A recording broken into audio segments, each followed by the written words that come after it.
In the heart of America, our bridges stand tall yet silently vulnerable to an unseen threat: colossal ship collisions. These steel and concrete giants, many of which are situated just downstream from major ports, are alarmingly exposed to the inevitable. Their silent adversary, the ever-increasing size of container ships that pass beneath them.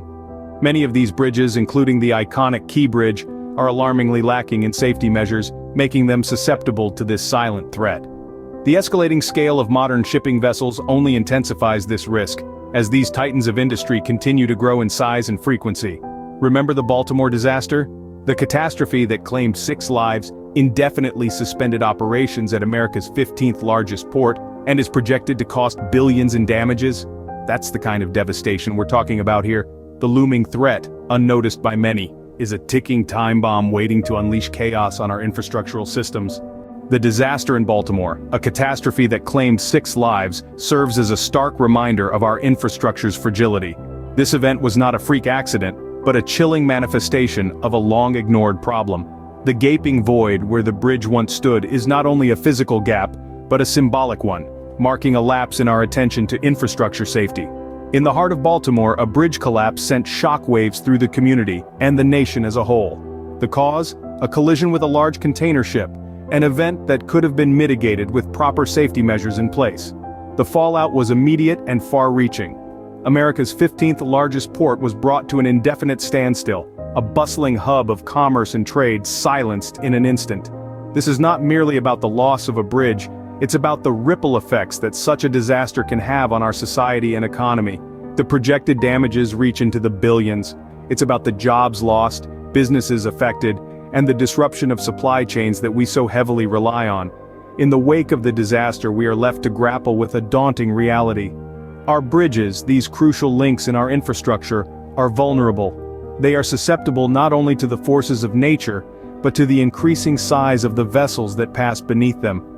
In Baltimore, a city known for its resilience and spirit, the disaster has left an indelible mark. It's a reminder that our infrastructure, which we often take for granted, is not infallible.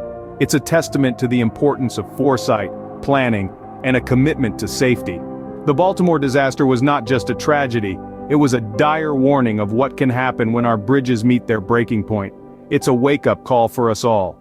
We must heed this warning and take swift action to ensure the safety and longevity of our infrastructure, because the question is not if another bridge will fail, but when and where it will happen next. We may take comfort in the thought of our bridges being triple protected, but what does this really mean in the face of a forceful collision? This brings to mind the case of the New Orleans Bridge, touted as triple protected due to its design. However, the security of this claim quickly crumbles under scrutiny. One structural engineer, a specialist in their field, dismissed this assertion as mere nonsense. A stark reminder that an echo chamber of reassurances can often mask the harsh reality. Our bridges, these vital links in our infrastructure, are indeed vulnerable. Current designs and safety measures may not be up to par when it comes to preventing ship collisions. These potential hazards loom large, casting long shadows over our sense of security.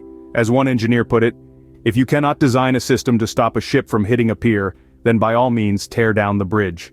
Behind the designs, the safety measures, and the looming threats, one question remains.